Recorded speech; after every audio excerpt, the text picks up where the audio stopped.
Okay, let's try now. Okay, perfect.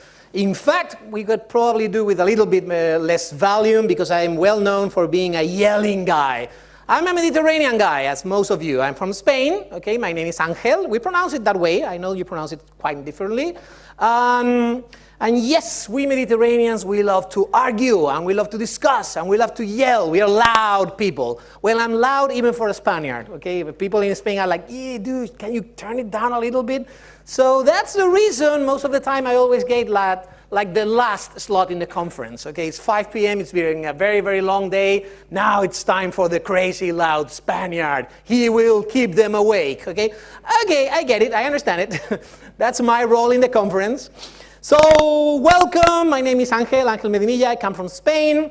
These slides will be available on SlideShare, if not today, tomorrow morning, first thing. And the reason I'm telling you that is because I will try to give you a lot of resources, things that you can use on Monday on your companies, like books you can see, videos you can see, watch. There's a lot of practices that I've been using at all my clients. And I have so many things I would like to talk about and so little time. So I will try to keep some of those here in the slides, and you can consult them later. And they are available on SlideShare for free. There's also my contact information and the Twitter handle. I love, I have a hungry ego. My ego is imprisoned in a small cage just behind my stomach, and I feed him with followers and likes and retweets and things like that. It's the only thing he gets these days. So it's very important to feed my hungry ego. There's my Twitter handle. Who am I? Well, I consider myself someone that has been helping companies all around the world in the last 10 years in their agile transformations, improvement processes, improvement transformations. And I've been lucky enough to be working in places like telecommunications, video games, mobile, electronics, aerospace, military, medical, online tourism, government. And I've done that in several European countries and also in Latin America, in some other places. And what I try to do is to tell you about the things that I've seen that work everywhere. And like, dude, try that. It's working like charm. And some things, like for instance, Vasco was talking about estimates. And I'm like, you know what? We all think that we suck at estimates. It's like, yeah, we are so bad. Which means that probably we believe that there's someone over there, somewhere, that is very good at estimating. And I've traveled the world. I can't find them. They're hiding really, really good, okay?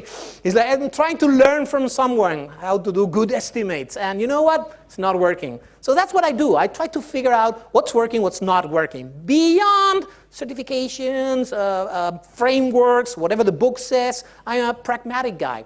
So my pleasure to be here. If anyone is curious, all the drawings, I try to make them myself. I will talk about that later on also as part of my story. End of what I call my vanity slides. So let's start with a personal journey. This guy over here, that's me. It's not the guy who ate me, okay? This is the guy who ate Angel Medinilla. No, that was me like 8 years ago. I weighed 120 kilos. I was massive. I was huge. And one day I have like a revelation. And the revelation was, you're going to die. And I was like, yeah, well, I know, everyone dies. I'm like, no, you're going to die soon. And that second part started to worry me because I was smoking 1 packet a day. I was doing no exercise. I was eating like pizza, burgers, and all this crap, fast food. I weighed a lot. The weight is also a risk factor. And I also had a lot of stress. I knew the taste of stress. I can talk to you about how stress tastes and how it feels and how your eyes can buzz and how your jaw can get like really, really blocked and this kind of pain that starts on your back and goes through your arms. And I started to worry because I have everything in the book for a heart attack. The only thing I can try on top of that was hard drugs. There's only one thing left in the book. I was going to die. So I decided to start improving. I decided that I needed to change a lot of things in my life.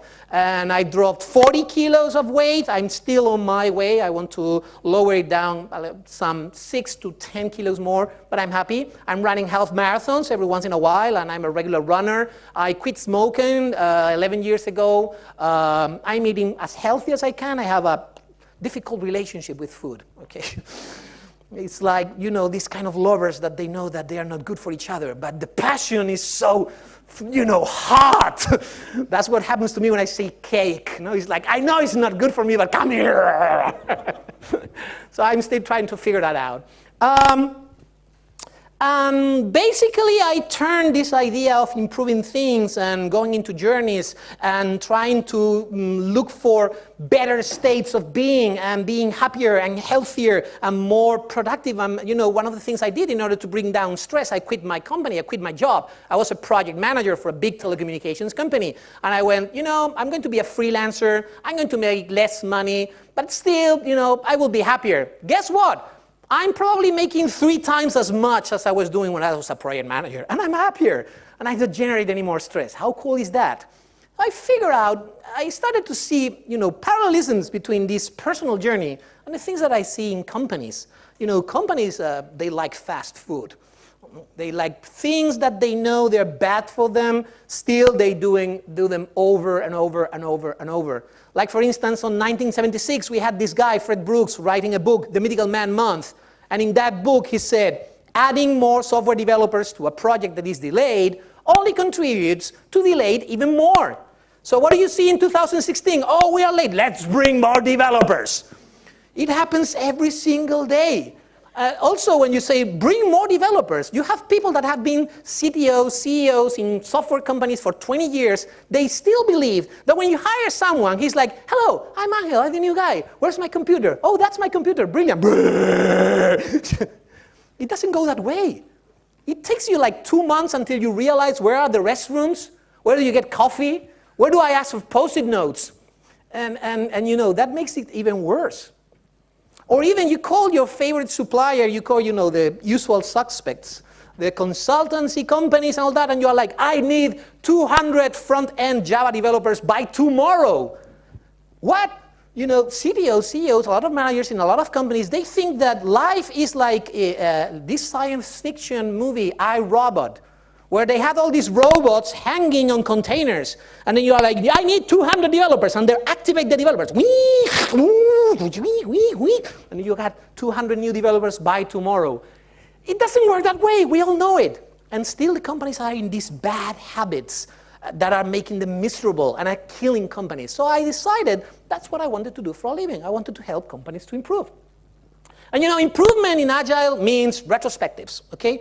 So there's this magic, magnificent practice where every 2 weeks we try to figure out what went really, really well and we have to keep doing, and what impediments did we face, how can we fix that? Retrospectives, now we see them like something natural, but you know, I was a PMI guy some 20 years ago, okay? I've been there. I've done that shit, okay? And I remember the times where instead of doing project retrospectives every 2 weeks, you know what we had? Anything remembers what we had before retrospectives? Lessons learned, best practices. When did you write that? At the end of a project. Okay, there was this thing called the project post-mortem. Okay, so something exploded, killed 5 million people. Let's try to figure out what can we do differently next time. I'm like, too late. Okay. So it was great. We discovered this retrospective thing that was happening every 2 weeks. So it allowed us to detect impediments earlier in the process, and that was brilliant. But guess what? I realized that retrospectives were broken. I started going consultant for a lot of companies around the world, and I saw a lot of patterns on how retrospectives were failing. Like, for instance, my favorite, the Groundhog Day Retrospective. You remember this movie by Bill Murray, where the Groundhog Day movie, when he's living the same day over and over and over? Well, this is this retrospective where you list the same list of issues over and over and over. And then you're like, okay, so we're going to do the retrospective again. Yeah, we're going to do the retrospective again. So what happens? The product owner is never available. Yeah, we know that. He's never been available for the past 2 years. So what's new now? No, but we have to do the retrospective. We have to put what's going wrong. What's going wrong is, it takes so long to get development environments. Yeah, as always. Why are we doing this stuff? It's because now we are agile. I see. So people keep demotivated, and something that happens with human beings, when you start trying something and it doesn't work, you stop it. And you know, then I started thinking about when I started running. When I started running, it was painful. I mean, running is amazing. You should run. You should feel the experience of running long distances and saying, wow, my body is an amazing machine that was made for this. Running is amazing. You should run. But never start running. Start running, that sucks. That's horrible. The first day you want to die. The second day is even worse. And you're like, this is going to get worse every single time I try. Oh my God. So you quit. And that's what people did with retrospectives, because there's a lot of other bad patterns, like anti-patterns on retrospectives, like the playground retrospectives. Okay, let's retrospect. Now, today, I've seen it. I'm going to tell a true story. I was in a Scrum gathering. I'm not going to say which one, but there was this group of grown adults, CEOs, CTOs of companies paying maybe $3,000, $5,000 for being there. And they were playing ball. And each time the ball dropped to the floor, everyone said, yay! So they learned how to celebrate failure. And I was like, what the? Because right now we're Agile. And I'm like, dude, we have different ideas on what Agile is about. So the playground retrospective, everyone has like a great time. Next week, we do everything the same way. And then we play another game, and we draw, and we hug each other. That's what I also call, should be, the kumbaya retrospective. Let's hold our hands and share our pain and pray to the goddess. Let's get rid of our clothes and dance under the moon. Because Agile is about happiness and love and trust and confidence. And about software, no software delivery. That's Taylorism. We are about love. So I think that's an anti-pattern.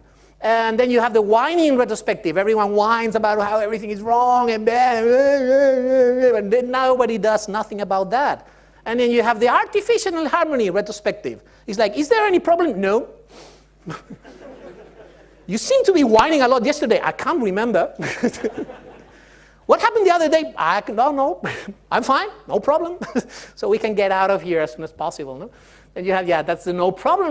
Then you have the drill sergeant retrospective. Scrum Master yelling at the team, no, you're doing everything wrong. You are not doing Scrum. You're not doing pair programming. I'm going to kill you. I'm going to kill you twice. I'm going to kill you, then I'm going to resurrect you, and then I'm going to kill you again. And everybody's like, oh my God, this sucks. So that's also a very bad pattern. And then you have we don't understand the causes of whatever is happening. And there's more. I'm not going to go over all of them, but I will give you some ideas on where you can read more about that. So what did I do? What did I do with retrospectives? I improved it. I started thinking about why retrospectives were failing, which is a pattern I try to introduce in companies. Instead of how do you do retrospectives, try to think about your problems. What problem do we have? And then try to find solutions to that problem. Oh, but maybe that problem and that solutions, they are not in the Scrum book. You know what? Screw the Scrum book. We are not here to do Scrum. We are here to solve our problems and to improve. And if Scrum is helping, yay! It's not helping, try something else. You're not paid, or you shouldn't be paid for doing Scrum. That's not the goal. I'm a Scrum guy. I'm doing Scrum in all my customers. That's not the goal. That's something we do, okay? So it's like plugging the computers into the wall. That's something we do, but it's not the goal. It's something that happens eventually. So I started figuring out that some of the problems were in the beginning of the retrospectives, like people don't prepare the retrospectives. Like when you arrive to the retrospectives, nobody takes the time to check in everyone and try to make everyone think about what we're doing here. Sometimes test the waters. Sometimes it's like, now we fired 5 people. Today is not the day to do a retrospective. Everyone is like super pissed off. I'm going to buy them some beers. I will try the retrospective thing next week. Like test the waters. Is today a good day to do a retrospective? Then I always start by trying to remember what happened in the last retrospective. Oh, we said we are going to buy some beers to have around. Did we do that? No. Why? Oh, we forgot. Then why should we do another retrospective? We are not done with the last one. We have a problem. We identify problems. We say we're going to do things. We don't do that. Let's fix that first before we start seeing other problems. So that's what I call remember. Remember we said we're going to buy some beer? Yes. Did we do that? Yes. Or we tried and we failed. Okay, that's fine, but we tried, right? Okay, let's try something else. Then we can go forward. But if you start a retrospective and nobody did a damn about last retrospective, stop it there, quit, abort, and say, what's happening, dudes? We are playing solitaire and we are cheating. This is for us. So then we have storytelling. People are so bad at storytelling. Storytelling is a very powerful force in companies, and storytelling is about tell me the story of the sprint. And it's happened to me a number of times. You get some people together and you're like, tell me the story of your last sprint. And they say, oh yeah, our problem is that our machines are very slow. And I'm like, that's not what I asked. I asked you to tell me the story of the last sprint. And then everyone goes quiet, like, oh, we did something wrong. We're going to get punished. Like, no, tell me the story of the last sprint. And then someone says, well, you know, I believe that if we have continuous integration, maybe things will be, no, that's not what I asked. Tell me the story of the sprint. And everyone goes quiet again. And I'm like, it goes like this. It was a rainy Monday morning when the product owners showed up with a lot of written stories that were worth nothing because nobody could understand them. So we spent the beginning of that rainy morning rewriting all the user stories with the product owner. And then we realized that the person that was the subject matter expert was not there. So we made a lot of questions to the product owner. Product owner, should we do still water or sparkling water? And the product owner is like, I don't know. So tell me the story of the sprint. The problem is that we focus on the sprint delivery, something that happened like an hour ago, and we forget the whole situation, connecting the dots, as Steve Jobs said. Try to tell the whole story. Storytelling is an amazing, powerful force. You know, I think it's Jason Friedel from 37 Signals, the Basecamp guys, the Ruby on Rails guys. I think he's the one that has like a cardboard cat in their office. And he says, people come to me and they say, Jason, I have a problem. And I keep writing and I tell them, have you told the cat yet? And they're like, no, go tell the cat, then you tell me. And then he makes people sit in front of a cardboard cat and they start telling the story. And he says, more than the majority of the cases, people start, I watch them and they are talking, and then suddenly they stop and they do like this. And they stand up and they go. They realize something because they connect the dots. They tell the sprint story, the iteration story, and then they realize, oh my God, we had problems at the end because at the beginning we couldn't figure out what we should do. That's the problem. Okay, that's very important. And then we go into the usual part of identifying good things, bad things. Then we start breaking them down. We try to prioritize. Many times the problem is that we have 75 billion fronts open. You cannot win all the battles. You have to select the battles. And then we do some root cause analysis, then we plan. What's the plan? Oh, the plan is we're getting a lot of interruptions. Well, that's not a plan, that's a problem. What's your plan against that problem? Oh, we are going to be more concentrated. We are going to be more focused. That's our plan. I'm like, yeah, how are you going to do that? Well, focus, from the dictionary word focus to focus. Yeah, how are you actually going to be more focused? And they're like, well, we're going to close our fist and play. That's not a plan. That's wishful thinking. It's not going to happen. No, you know what we're going to try? Because people keep interrupting us when we are highly concentrated. We are going to buy some yellow jackets, yellow safety jackets. We have 8 people. We will buy 6 of those. And when you are very, very concentrated in something, you're going to take one of those jackets and you're going to wear that jacket. And it's going to be like in ninjas. You can't see me. I'm a ninja. Don't talk to me. I'm not here.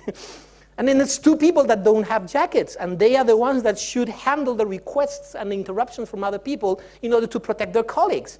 And we should probably have some rules, because if not, someone will say, I will wear the jacket on Monday morning, and I will get it off Friday afternoon, perfect week. No, you shouldn't do that, okay? So, that's a plan. Who's going to buy the jackets? The Scrum Master. How is he going to pay for the jackets? We are all going to chip in, or we're going to ask human resources for some money. Okay, that's the plan. Let's try. What are we going to do? Who's going to make it? When is he going to make it? How is he going to make it? You answer those 4 questions, I'm more confident that we're going to actually experiment something, try something, in order to maybe learn something. And then celebrate, because something that happens with retrospectives is that you start going into all the bad things and the bad things and the bad things, and then people leave the retrospective like super depressed. Dude, it sucks working here. And then you go for the weekend. And then you are like munching on all those problems. So it's a very good idea to use kudos and good feedback and celebration and say thank you for things. And that also creates a culture of the team. What things do I appreciate? Hey, the other day it was your birthday. You brought brownies. Every single day with brownies is a better day. Okay, so congratulations for that and thank you. It's not only about development and the process. It's about this I like. This makes me happy. Okay, so we learned that bringing brownies, good thing. Then 10 weeks later, we start noticing how we are all overweight, and then we start doing competitions and burnout charts in order to lose some weight. I've seen that, actually, in one of my customers. And then, number 10, follow-up. We have this small nifty thing called the daily meeting, 15 minutes every day. Maybe a good moment to say, what about the yellow jackets? Is anyone working on the yellow jackets thing? The safety jackets, people interrupting. We're going to be more focused. We're trying that retrospective on Friday. Remember the jackets?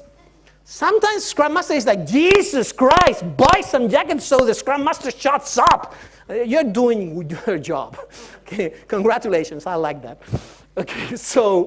Okay, I started with these 10 ideas. Because of course, it's got to be 10. Okay, if you write a blog post, it has to be 10 things you can do in order to improve your retrospectives. You see an article on Cosmopolitan and it reads something like 7 ways to make your girlfriend crazy, and you're like, 7? You gotta be kidding me, right? But if it's 10, oh my God, that's a good number, okay? And then you have +1 for free if you click here and you subscribe a newsletter, whatever. So it has to be 10. And then over time, I created this new brand, Improvement 21, and one day I was like, oh my God, it has to be 21 now. So I basically stretched some of those 10 points. There's this white paper that you can download if you follow that link. There's a newsletter. We've sent like 1 newsletter in the whole year, so we're not spamming anyone. And you can unsubscribe later. I don't care. It's for you. And there's a lot of information on these patterns, things you can try, things you can do in order to improve your retrospectives. And that was the first half of my talk. So kind of on time.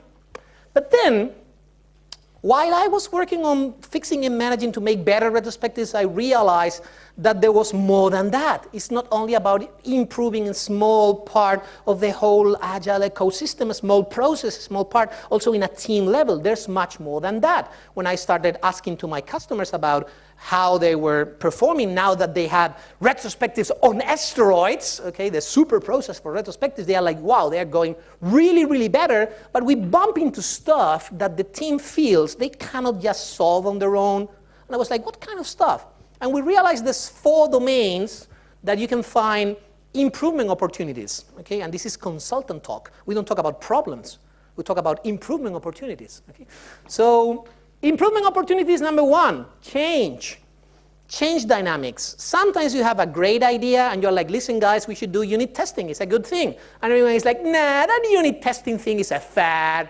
It will go over. And then you start thinking, I'm surrounded by idiots. Anyone been there? Anyone been like, every single time I say that, someone in the audience goes like, yep, that's me. I'm surrounded by idiots. Don't do that. I've been there for a long time. It only creates negative karma, negative thinking. That's called the attribution mistake. If you just think everyone around me are idiots, then you eventually will move somewhere else, only to discover that, guess what? You are again surrounded by idiots. It's called human beings, okay?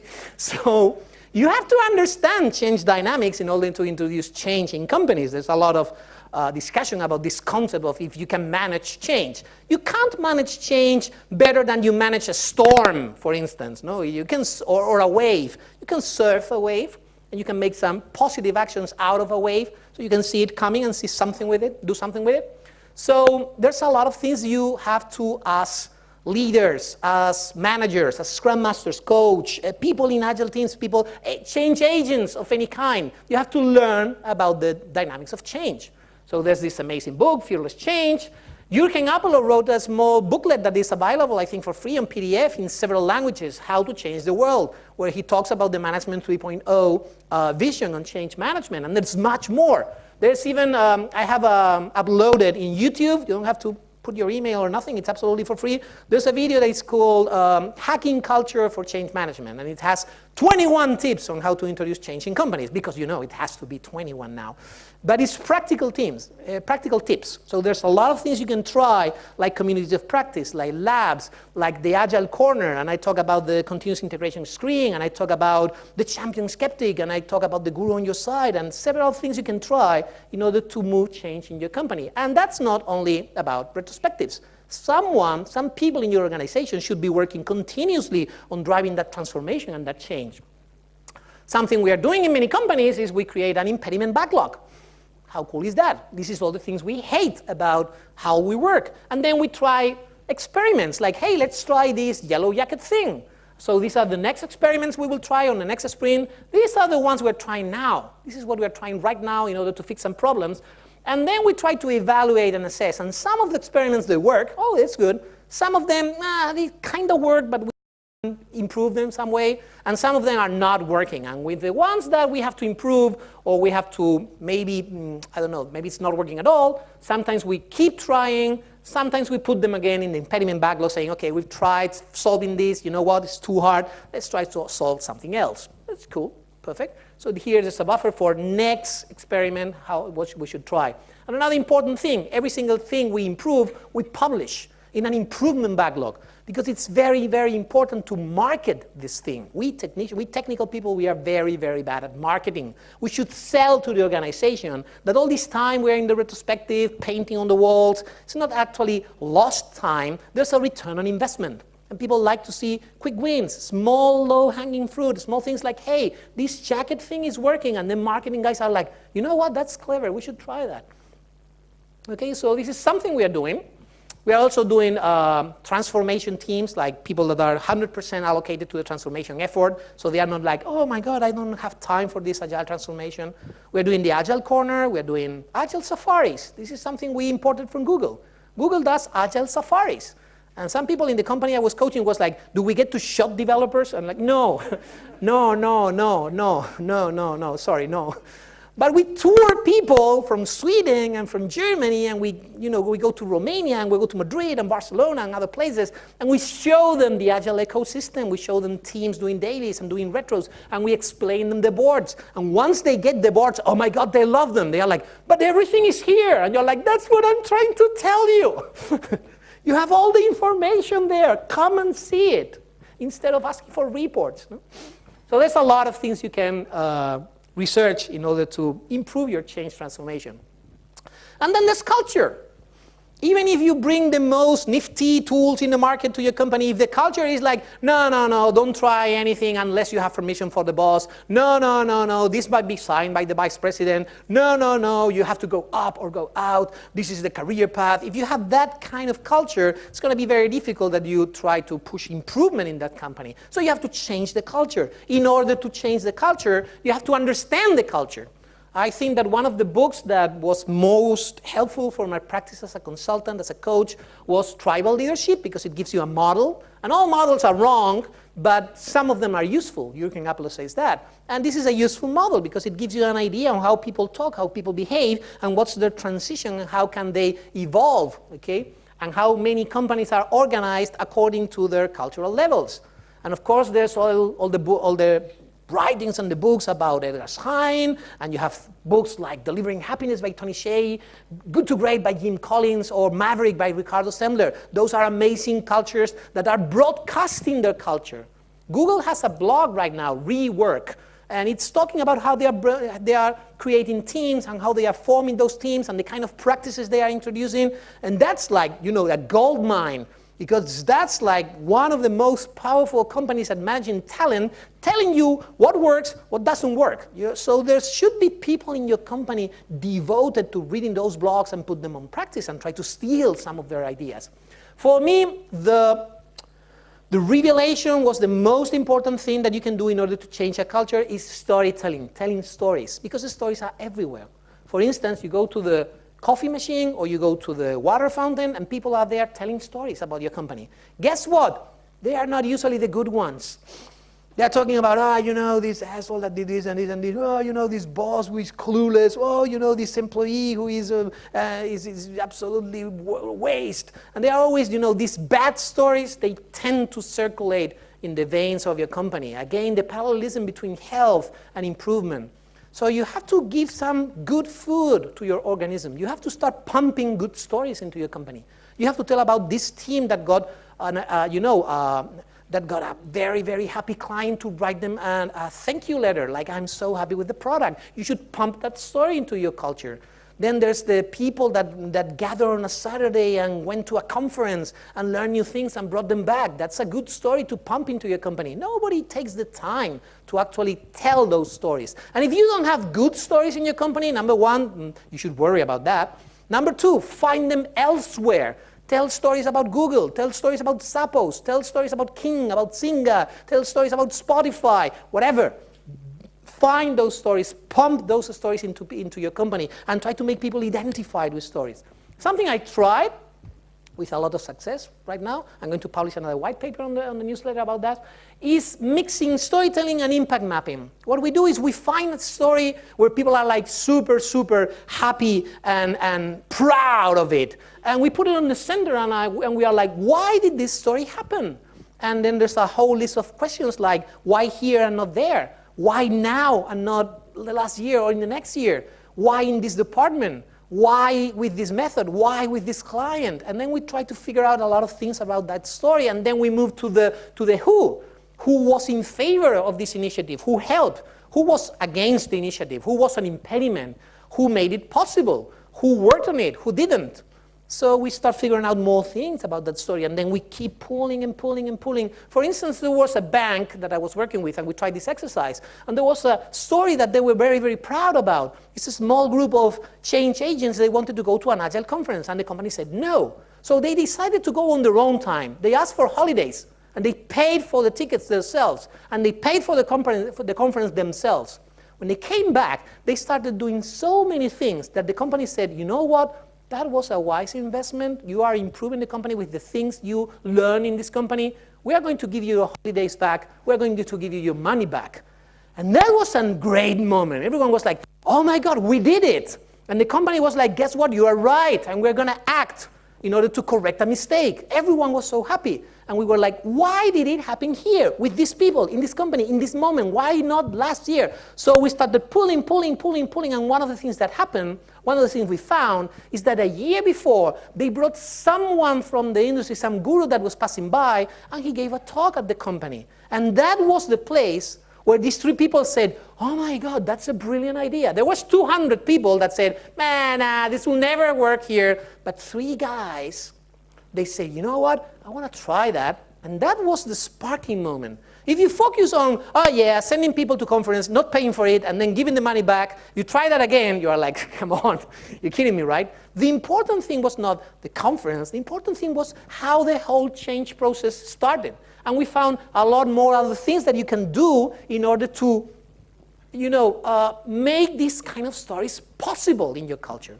It's a nice exercise you can try with your groups. And there's more things, like tweaking the environment, like kudos system, like saying, hey, I like that. Hey, that was great. Amplifying the good behaviors. Tweaking the environment is a story I love. There was this group of developers that were asked to do continuous integration. Please do continuous integration. How weird is that? We are trying to convince our managers to set, Hudson, Maven, Jenkins, whatever. And these guys, they were explicitly asked for it. And they were like, nah, we don't believe in that. It's not going to work here. So we set up the continuous integration environment for them, and they were not using it. And we were like, dudes, the build has been broken for a week. Nobody's fixing the build. You are receiving emails that say that the build is broken. And you were like, oh, those emails, they were so annoying. We are filtering them.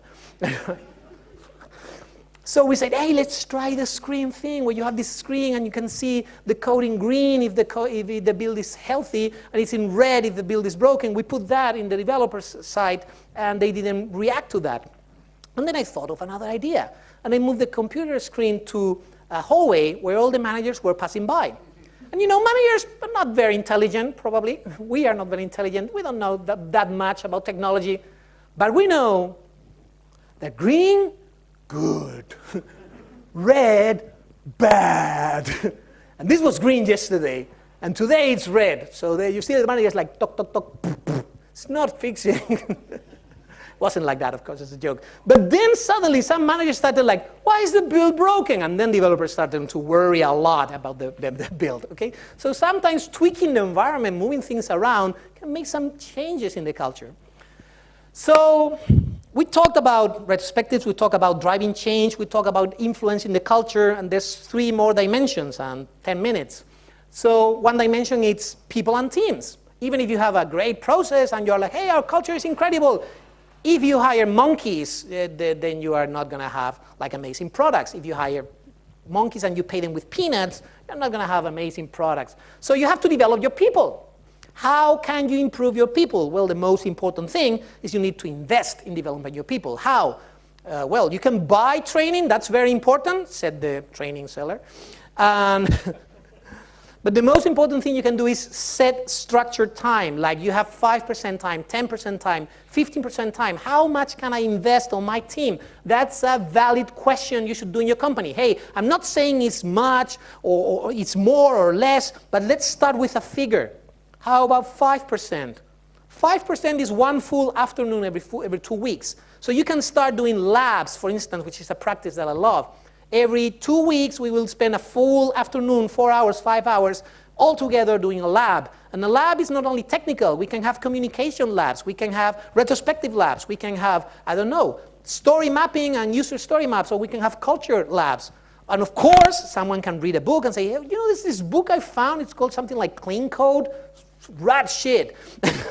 Okay, tell us about it. Let's have this person presenting clean code for 4 hours or 5 hours and making some exercise. Or we can do katas, or we can do, we can set environments, we can do sparks. There's a lot of stuff we can do. But one afternoon every 2 weeks, 5% time. Some people are like, oh, no, my God, that's too much. And you're like, well, as a company that relies on the talent and the knowledge of their employees, how less than 5% do you want to invest?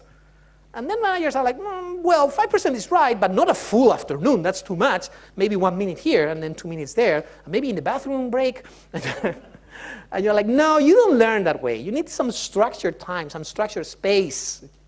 And they're like, yeah, you know what, you're right, but right now we are so busy. And you're like, oh, I see. So let me ask you, what was the last time in the last 40 years that we were not so busy? So I can predict when's the next time that we are not going to be busy in order to learn. Yes, but there's this project and it's going to get delayed. That's not true. I mean, if you have one afternoon every 2 weeks, that's like 1 day every month. In a 12-month project, and you shouldn't be doing projects, you've listened to Vasco, in a 12-month project, that means you get a delay of 12 days. You know what? Don't try to steal from me. I've been in jail.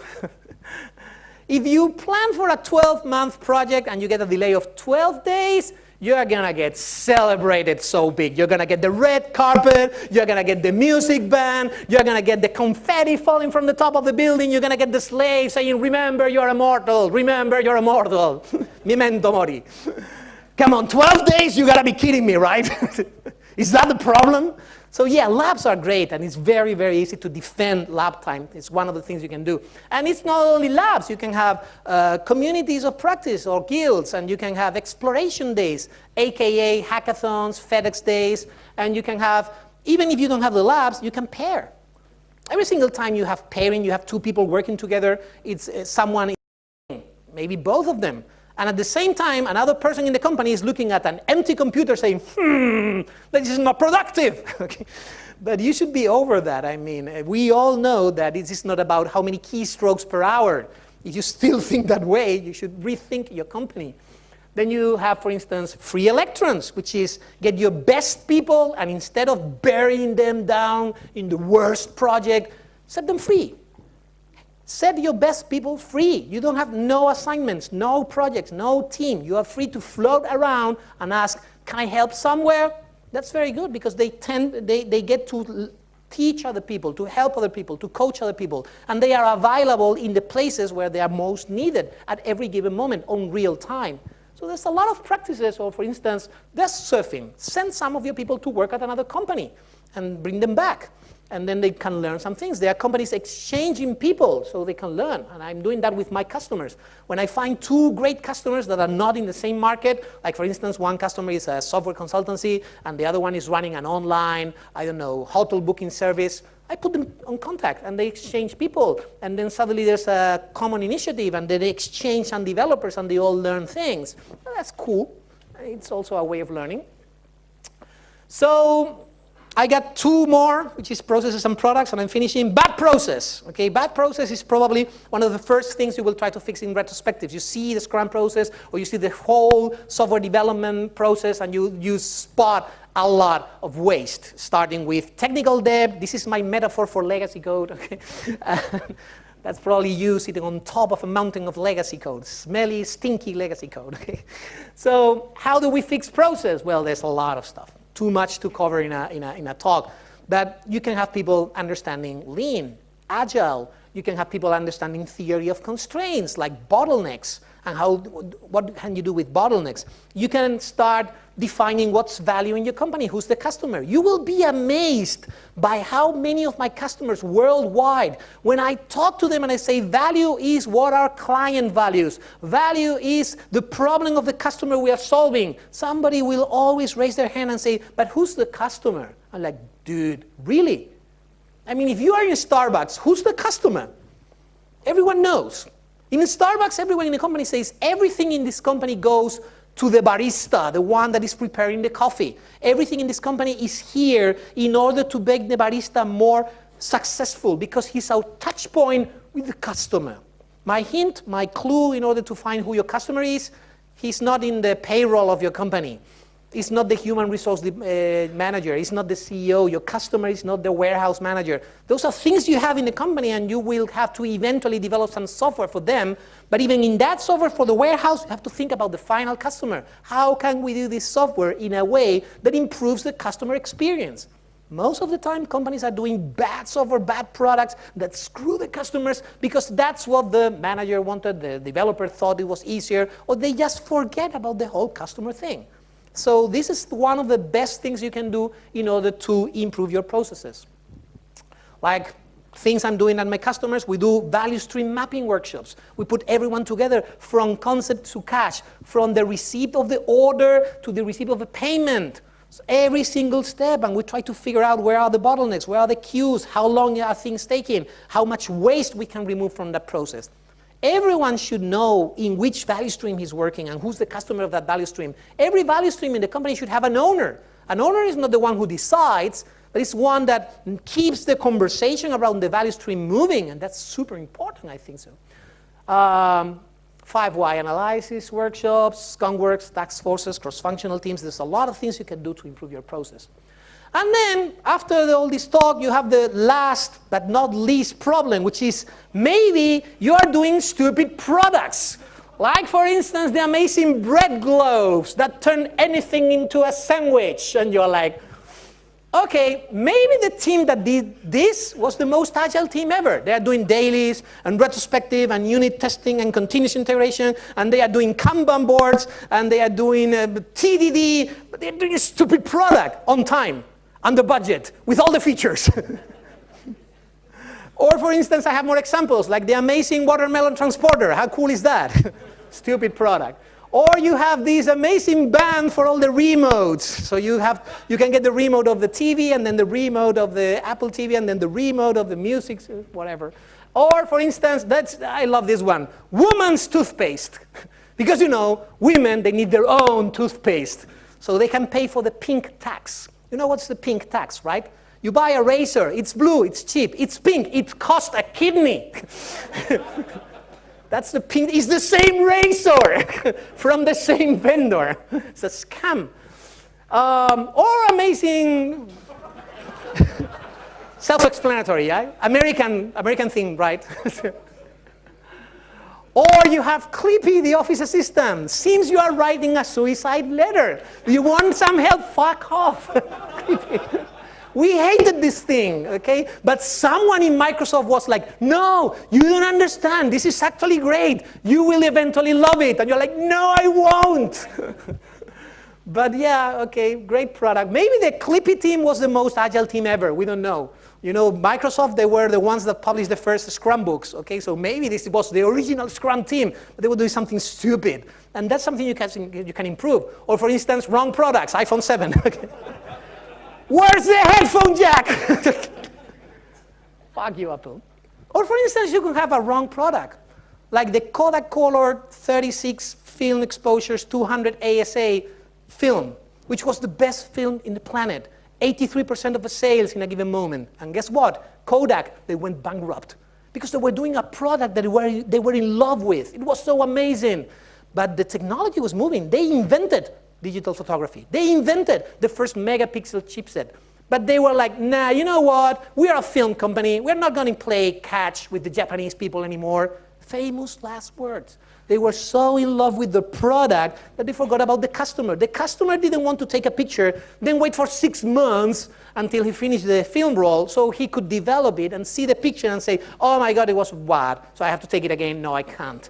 So that was a problem, and they were not looking at customer problems. They were looking at the beautiful, amazing product they were in love with. So don't turn your company into Mac Agile, okay? Where you deliver twice the crap, twice as fast, okay? Don't let that be your motto. Don't do bad products, stupid products that are unhealthy, that are not used, that are waste, only that we are doing them very, very fast and in a very efficient way. So this is highly inefficient. Don't turn your company into Mac Agile. So things you can do. Care about the problem of your customer. Stop talking about your amazing drill machine. Your customer problem is they want to put a picture on the board, on the wall. And maybe you can do that with a drill machine. Maybe you can do that with tape. Or maybe you can do that with glue. I don't know. There's many solutions. Instead of looking at your product and falling in love with your product, fall in love with your customer. And treat anything you believe you know about your customer, treat that as an assumption. That's lean startup, that's design thinking, that's customer centricity. The idea of, we don't know, let's try, and let's bring the customer into the whole conversation. You know what? You ask Ken Beck, you ask Alistair Coburn, and you will tell them, Ken, Alistair, what was Agile all about in the beginning? And they are like, you know what? It was about bringing the customer and the developers together. That was it. That was it.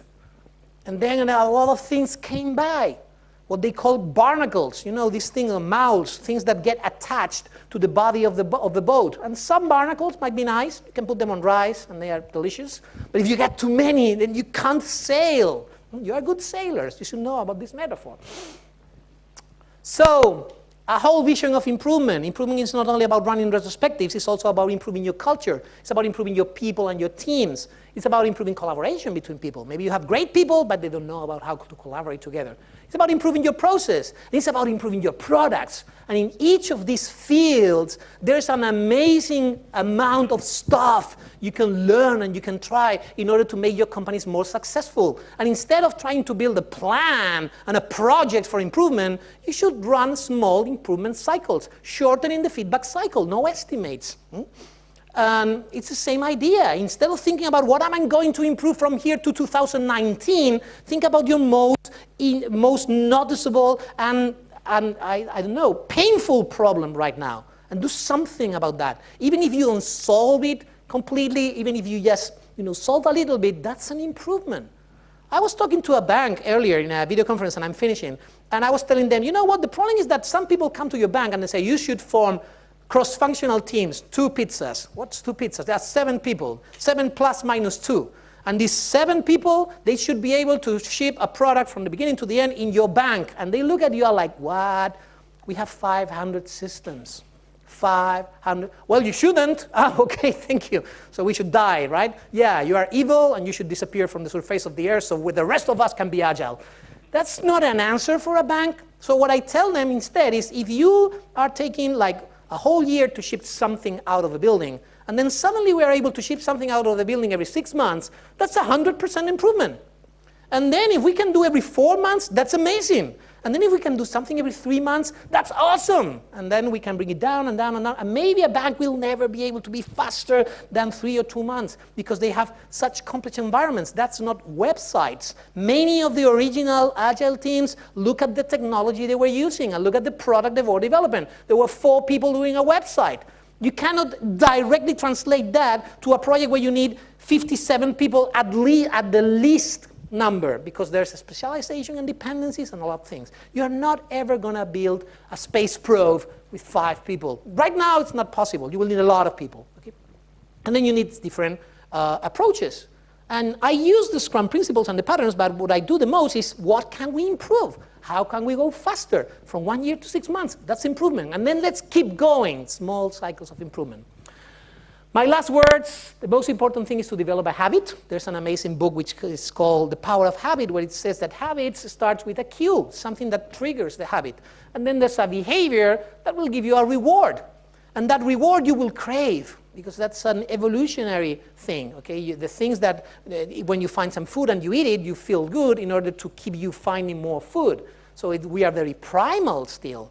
There's ways that we can switch these behaviors in this form that when we see the cue, we have a different behavior and different reward. And then we can develop healthier habits instead of bad habits.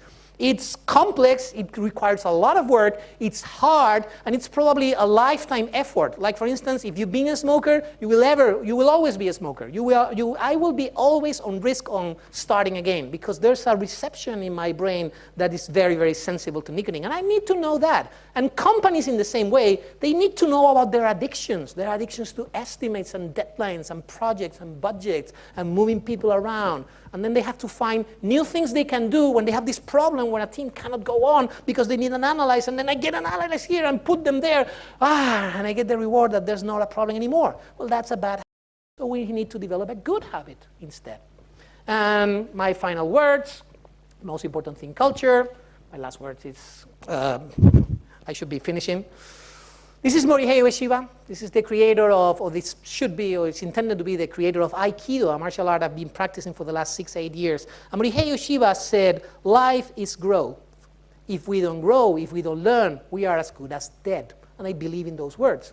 And then you also have Lao Tzu, the creator of the Tao Te Ching. If you realize he looks a lot like Morihei Ueshiba, right? They could be like, separated at birth. But of course, this is Morihei Ueshiba. He has the Aikido kanji, and this is Lao Tzu. He has the Tao, the yin-yang symbol. But these Japanese people, when they go older and they go wise, they all look like similar to each other. And Lao Tzu said that a leader is better when he's not noticed. When the work is done, everyone will say, we did it ourselves. It will be invisible. Okay? And in the same sense, your job is not to be the ones that improve your companies. Your job is to awake the giant that is your company, awake the people at your company, and make them all want to improve your company. So your job is not to improve the process. Your job is to tell everyone, hey guys, imagine how great we will be if we improve the process. Talk to everyone. Pump these amazing stories so people have the craving of improving and trying and living in a better world. And that's not extra job, that's your job, okay? Thank you so much, that was it.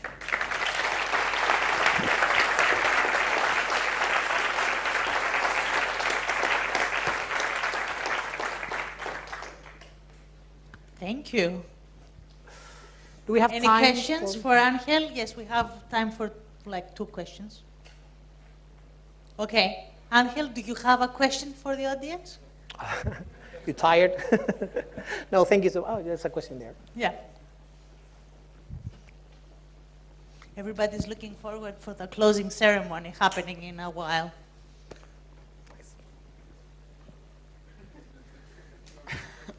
Given your passion about certifications, some hints or suggestions about assembling a Scrum team or an Agile team? Suggestions in order to assign a Scrum team or an Agile team. It's assembling. Cross-functionality is not the goal. Cross-functionality is a solution to a problem, as anything in Scrum. Why do we do dailies? Dailies is a solution to a problem. The daily solves 3 problems, which is synchronization between the team, update of the project information, and early detection of impediments. And then daily is a solution to that problem.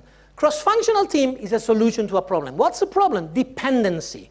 So first of all, we should be working on having as few dependencies as possible, okay?